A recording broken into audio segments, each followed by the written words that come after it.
Hey friends, welcome back to A Simple Truth. You are joining me in the car today, so welcome. Now we've been continuing through Numbers, and today we're going to be looking at 26 and 27.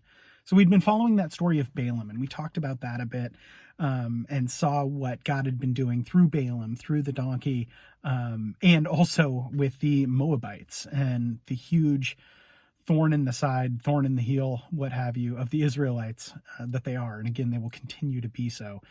Today we're going to be looking at something a little bit different. We have the census. This is now a second census that the Israelites have done.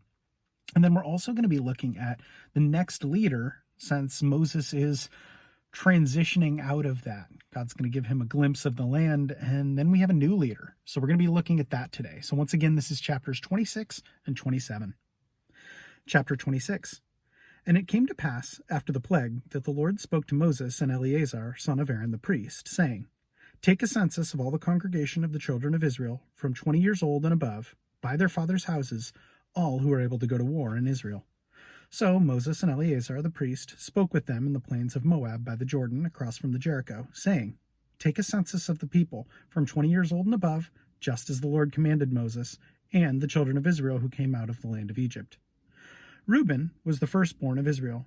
The children of Reuben were Hanok, the family of the Hanochites, of Palau, the family of the Palauites, of Hezron, the family of the Hezronites, of Carmi, the family of the Carmenites, and these are the families of the Reubenites, those who were numbered were 43,730. And the son of Palau was Eliab. The son of Eliab was Numel, Dathan, and Abrim.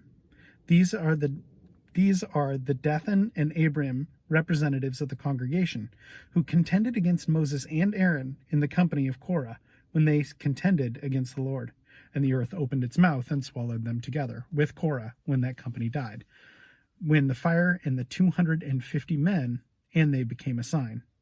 Nevertheless, the children of Korah did not die. The sons of Simeon, according to their families, were of Numiel, the family of the Numelites, of Jamin, the family of the Jiminites, of Jachin, the family of the Jachinites, of Zerah, the family of the Zerites, of Shaul, the family of the Shaulites. These are the families of the Simeonites, 22,200. The sons of Gad, according to their families, were Zephon, the family of the Zephonites, of Haggai, the family of the Haggites, of Shuni, the family of the Shunites, of Ozni, the family of the Oznites, of Eri, the family of Erites, of Arad, the family of Erudites, of Ari, the family of the Arlites. These are the families and the sons of Gad, according to those who were numbered them, 40,500. The sons of Judah were and Onan, and and Onan died in the land of Canaan, and their sons were, and the sons of Judah, according to their families, were of Shelah, the family of the Shelonites, of Perez, the family of the Perizzites, of Zerah, the family of the Zerahites, and the sons of Perez were Hezron, the family of the Hezronites, of Hamul, the family of the Hamulites, and these are the families of Judah, according to those who were numbered them, 76,500. The families of Issachar, according to the families, were Tola, the families of the Tolites, Pua, the families of the Punites, of Jashub, the family of the Jashubites, of Shimron, the family of the Shimronites. These are the families of Issachar, according to those who were numbered them, 64,300. The sons of Zebulun, according to their families, were of Sered, the family of the Seredites, of Elon, the family of the Elonites, of Jaleel, the family of the Jaleelites. These are the families of the Zebulunites, according to those who were numbered of them, 60,500. The sons of the sons of Joseph, according to their families, by Manasseh and Ephraim, were the sons of Manasseh, of Machir, the family of the Machirites, and Machir begot Gilead, of Gilead, the family of the Gileadites. These are the sons of Gilead, of Jazer, the family of the Jezreelites, of Helek, the family of the Helekites, of Ashriel, the family of the Ashrielites, of Shechem, the family of the Shechemites, of Shemida, the family of the Shemedites, of Hephir, the family of the Hephirites. Now Zelophehad, the son of Hephir, had no sons but daughters, and the names of the daughters were Zelophehad, were Mizlah, Noah, Hoglah, Miklah, and Tirzah. These are the families of Manasseh, and those who were numbered of them were 52,700. These are the sons of Ephraim according to their families. Shalutha, the family of the Shaluthites. Becher, the family of the Becherites. Of Tahan, the family of the Tahanites. These are the sons of Shaluth. Of Iran, the family of the Iranites. These are the families of the sons of Ephraim according to those who were numbered of them, 32,500. These are the sons of Joseph according to their families. The sons of Benjamin according to their families were of Bela, the family of the Belites, of Ashbel, the family of the Ashbelites, of Ariam, the family of the Ariamites, of Shuapham, the family of the Shuaphamites, of Huppam, the family of the Huppamites, and the sons of Bela were Ard, and Naaman of Ard, and the family of the Ardites, of Naaman, the family of the Naamites. These are the sons of Benjamin according to their families, and those who were numbered of them were 45,600. These are the sons of Dan according to their families. Of Shuham, the family of the Shuhamites. These are the families of Dan according to their families. All of the families of the Shuhamites according to those who were numbered of them were 64,400. The sons of Asher according to their families were Jimnah, the family of the Jimnites. Of Jesui, the family of the Jehusites. Of Beriah, the family of the Berites. Of Beriah of Heber, the family of the Heberites. Of Machchiel, the family of the Machchielites. And the name of the daughter of Asher was Sarah.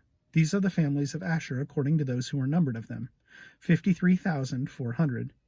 The sons of Naphtali according to their families, of Jezreel, the family of the Jezreelites. Of Guni, the family of the Gunites. Of Jazer, the family of the Jezreelites. Of Shalim, the family of the Shilemites. These are the families of Naphtali according to their families, and those who were numbered of them were 45,400. These are those who were numbered of the children of Israel, 601,730. Then the Lord spoke to Moses, saying, To these the land shall be divided as an inheritance, according to the number of names.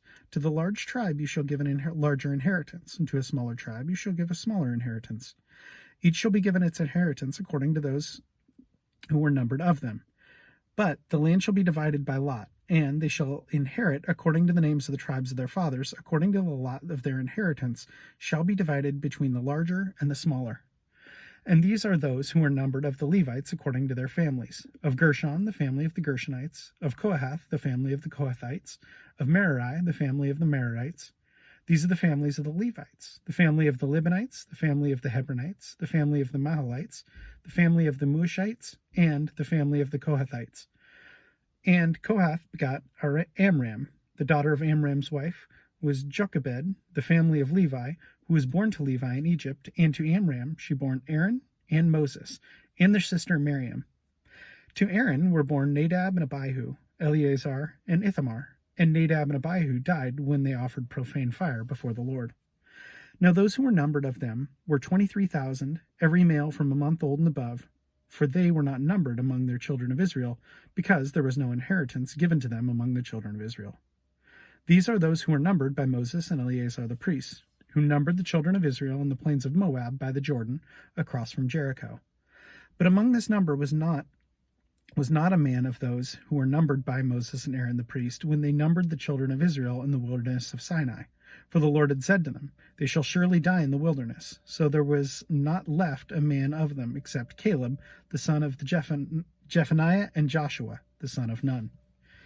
Chapter 27. Then came the daughters of Zelophehad, the son of Hephner, and the son of Gilead, the son of Machir, the son of Manasseh, from the families of Manasseh, the son of Joseph. And these were the names of his daughters, Mahlah, Noah, Hoglah, Miklah, and Tirzah.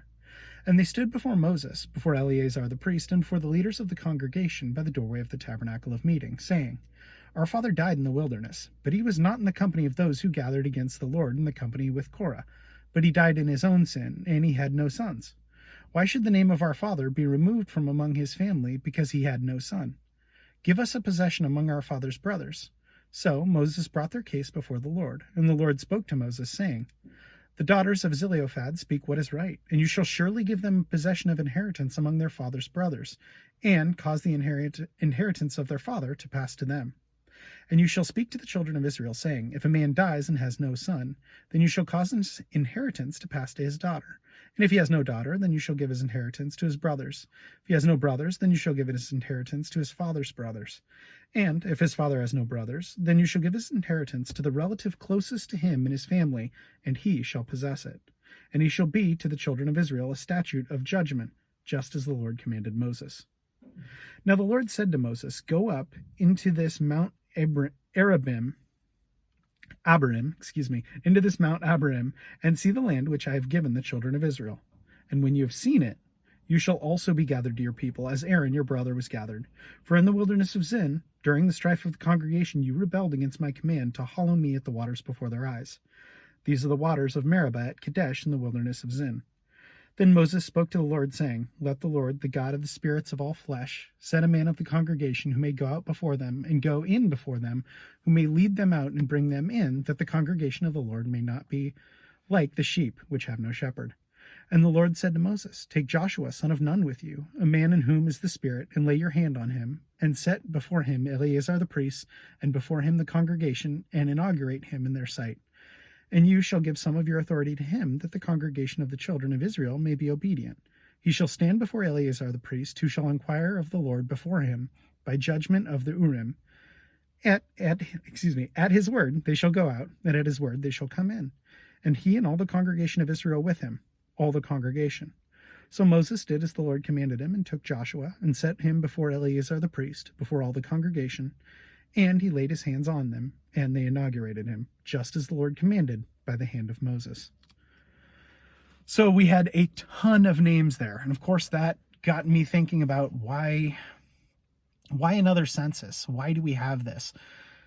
And then invariably, I kind of got to why are these censuses so important? And then that obviously got me to kind of want me to take a census, I guess, of my own life and the idea of accountability and why accountability is important. So I think that's something that I'm going to keep thinking about. And I encourage you to be thinking about, who has God placed in your life that you're accountable for? Ultimately, right, we're accountable to God. But there are blessings in our life, people or things that we have responsibility for that God has given us to steward. And I think that that's part of some of this census, is so that as Moses is kind of passing the torch, we now have a census of, hey, here's the people that essentially we're responsible for, or that in this case Joshua is responsible for. So really interesting. Again, I'd encourage you to take a quick census to say, hey, what has God placed in my life that I'm accountable for? I know it's definitely illuminating for me. Anyway, as always, thanks for joining. Have a great rest of your day.